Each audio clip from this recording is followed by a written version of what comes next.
This is a little part 3 to the last 2 videos I made, which I'm trying to get to a little birthday message, but I was thinking about kings and kingdoms shall all pass away, but there's something about your name, Jesus. I was thinking about how foolish women pluck down their house. Wise women build it. Wise women throughout the Bible are responsible for kings and kingdoms. Foolish women have plucked down kings and kingdoms. And maybe that's why in Proverbs 31 it says, "Oh, Lemuel, the mother, give not your strength to women, nor your ways to that which destroys kings." And I think there's nothing worse than two people who make each other pay and live in idolatry with each other, forcing each other to play God and be responsible for each other's happiness. It is hell on earth. And it makes people despair of their very own life. When a woman does it with a man, when a man does it with a woman, it's not easy to play God in somebody's life, nor were we ever intended to. And so the foolish woman plucks down her house. And how does she do that? She jumps on beasts, right? She jumps on spirits to fight the war with.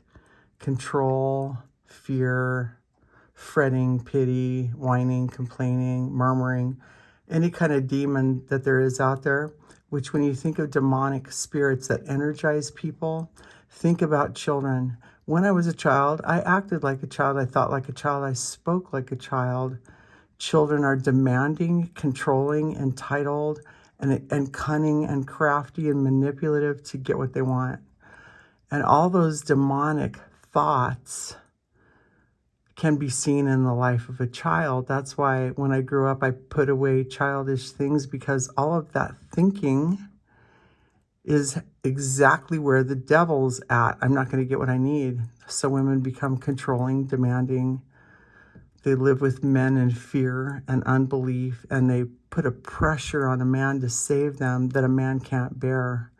Same thing can be in the reverse. And that's why the battle is only for our own integrity. And you can see in the Bible, there's a bunch of evil women that did evil things, that rode demons to get their way.